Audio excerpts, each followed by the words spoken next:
Hi, my name is Merrin Keim, and today we are going to be going over my case study presentation number 3. So today we are going to be addressing the client as Matthew. So Matthew is 7 years old. His diagnosis is autism spectrum disorder. Matthew, in terms of his communication, is primarily communicating through an AAC device. He is able to make small verbal approximations, but primarily utilizes the AAC for a majority of his communication. The behavior of concern that we're going to be addressing today is verbal communication that is only manding.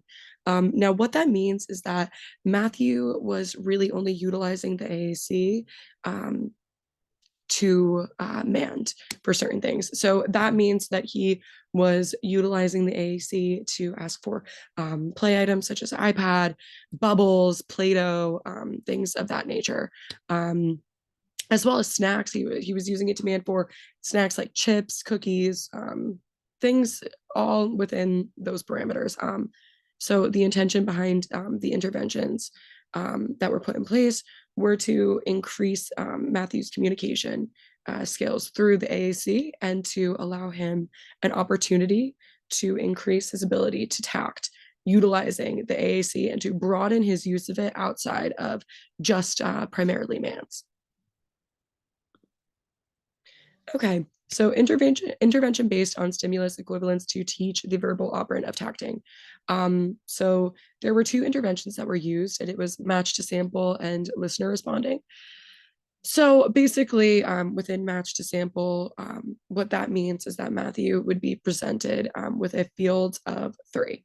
And then he would be presented with a picture of one of the images within the field of 3, their identical counterpart. So that after that was presented to him, the demand of match would be presented to Matthew, and then he was expected to match the identical pictures. Listener responding. So within listener responding, Matthew would be presented with a demand such as find the dog. He was then able to, within a field of 3, find the dog.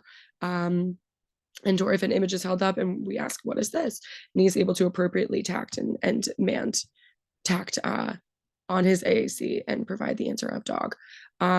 So the stimulus class, as I've kind of been talking about, was dogs. So Matthew is very, very interested in animals. He loves his toy animals. He loves his toy dogs. He loves stuffed dogs, stuffed animals. So we felt like this was a very solid place to start in attempting to increase his tacting through his AAC. And something that he would find interesting and that would keep his attending because it really is genuinely very interesting to him. So derived stimulus relations. So there are varying types of derived stimulus relations, but we are going to be focusing on each of them throughout the continuation of the presentation. But we first are going to focus on reflexivity. Okay, so in respect to reflexivity, matched sample was introduced. Now this means that Matthew was presented again with a field of 3. One of those images within the field of 3 was an image of a dog. The other images were varying animals. It could be a cat or a hamster. He then was presented with an identical image, the same image of the dog. First, we would hold it up. I would say dog. I then would present him and say match. He was then expected to match the image of the dog to the corresponding identical image of the dog that was in the field of 3. And in him being able to match said image, that would mean that A was equal to A, and that would show reflexivity. Okay. So symmetry.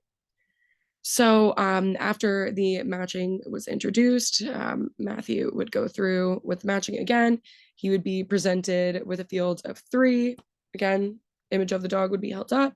Dog, present Matthew with the image and say match. And then he was able to accurately match the image of the dog with the corresponding identical image.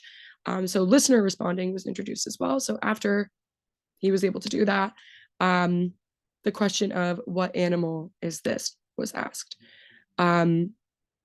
So after that, he was able to go to his AAC device and click the image of dog, which then was able to verbalize dog outwardly. And in doing that, that meant that A equals A and B equals A. So he was able to show that there was symmetry.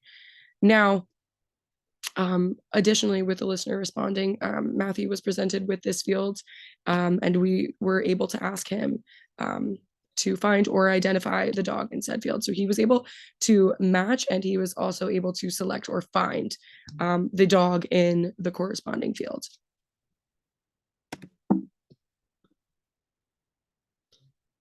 Okay, so transitivity. So within transitivity, what you truly want is for the stimulus of A and C to basically be equal to one another. You want the stimulus to match with one another. So the first stimulus matches the second stimulus, so A equals B. The second stimulus matches the third stimulus, so B equals C. And then the learner is able to identify that the first stimulus matches the third stimulus. So that would mean that A is equal to C.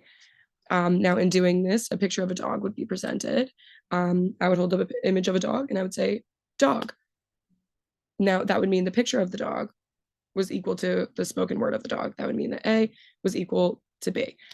Now, that spoken word would then translate into B being equal to C, where I would hold up the dog, a toy of a dog, and I would say, dog. Now, that in turn would mean that B was equal to C. Now, I would hold up that dog and I would say, what animal is this? Matthew then would be able to go and select the picture presented on his AAC of dog, which would then verbalize dog, which would then mean that A was equal to C. That means that he was able to associate the stimulus in A with the stimulus in C.